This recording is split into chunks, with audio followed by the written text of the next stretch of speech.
Welcome to school to you.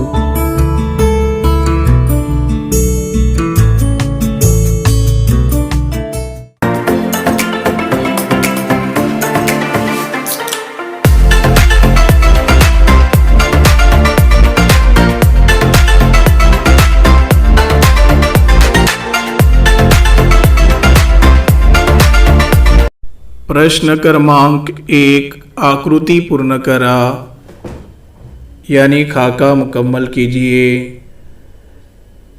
कथेतील दोन मुख्य पात्र यानी कहानी में दो खास किरदार आलोक और हुआन चैंग। प्रश्न क्रमांक 2 तुलना करा यानी फ़र्क करो। हुआन चैंग और आलोक में हमको फ़र्क बताना है। नंबर 1 हुआन चैंग गर्विष्ठ, आलोक निगर्वी। नंबर 2 हुआन चैंग व्रात्य हूढ़, आलोक था बुद्धिमान। नंबर 3 त्रास देनारा और आलोक था निडर। नंबर 4 मोहरक्या और आलोक कैसा था, शालीन विद्यार्थी था। प्रश्न क्रमांक 3 चौकट पूर्ण करा यानी चौकोन मुकम्मल कीजिए। सिंगापूरच्या शाळेतील प्रथा, सिंगापूर के स्कूल में का रिवाज क्या था, नवीन विद्यार्थ्यांची खोड काढण्याची।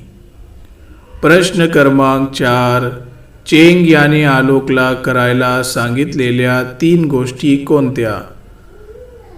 इसका उर्दू में तर्जुमा होगा चेंग इसने आलोक को करने के लिए कही थी वो 3 बातें कौन सी।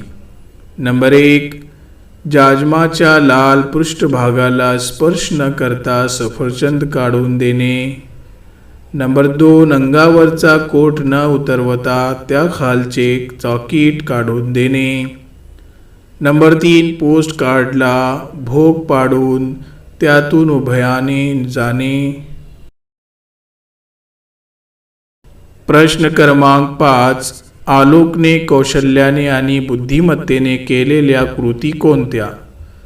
इसका मतलब होगा कि आलोक ने अपनी महारत और अकल के साथ कौन से काम किया है। तो नंबर 1 जाजम वरून लाल असले तरी खालून काळे होते हे आलोकने चनाक्षपणे हेरले। त्याने जाजमाच्या खाली बोटे सारली व त्याचे भिंडोळे करीत मध्यभागी असलेले सफरचंद चेंगला दिले। नंबर 2 कोट व जाकीट यांना बटणे नव्हती हे आलोकने हेरले यांनी बघितले। त्याने कोटाच्या दोन्हीकडच्या बाजू जाकीटाच्या हाताच्या भोकात खुपसल्या व जाकीट बाहेर काढले। नंबर 3 आलोकने कात्रीने पोस्टकार्ड अशा कौशल्याने कातरले की त्यांची एका तंतूसारख्या नाजूक पण आकाराने मोठ्या बांगडीत रूपांतर केले व त्यातून सहज आरपार गेला। इसी में एक सवाल है आलोक मधील तार्किक बुद्धि दिसणारा प्रसंग सांगा। आलोक में एक तकनीकी अकल दिखने वाला वाक़या बताओ। तो वाक़या इस तरह से है चेंगच्या सहकाऱ्यांनी आलोकला आत आणले। दिव्याला समोरे जाण्यापूर्वी आलोकने चाणाक्षपणे संवाद सुरू केला। न डगमगता त्याने प्रश्नोत्तरे सुरू ठेवली। त्यात प्रश्नोत्तरातून त्याची चौकस बुद्धी दिसून येते। त्यांपैकी एका म्हणण्यात त्याच्या तार्किक बुद्धीच्या तीव्रतेचा अंदाज येतो। आलोकने चेंगला विचारले की ज्या गोष्टी तुम्ही मला करायला सांगणार आहात त्या शक्य कोटीतील असाव्यात, अशक्य कोटीतील असतील तर तुम्ही फक्त नाहक शिक्षा करायला मला आणलेत असे मी समजेन। आलोकच्या या तीव्र तार्किक बुद्धीचा हा प्रसंग आहे। हुशार मुलांमध्येही हूढ़पना असतो हे कथेच्या आधारे लिहा। इसका मतलब होता है होशियार बच्चों में भी थोड़ा शरारतीपन होता है। ये कहानी के सहारे से लिखो। उत्तर: विशेष शाळेमध्ये दाखल झालेले सर्व प्रशिक्षणार्थी बुद्धिमान होते.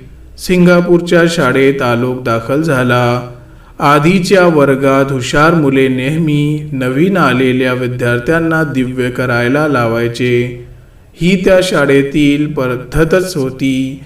त्यासाठी सिनियर विद्यार्थ्यांची कमिटीच होती. हुआन चेंग हा या कमिटीचा म्होरक्या होता. कारण त्रास देण्याचे वेगवेगळे प्रकार त्याला माहीत होते. त्याच्या सुपीक डोक्यातून अशा भन्नाट कल्पना निघायच्या. हुआन चेंग हाही बुद्धिमानच होता.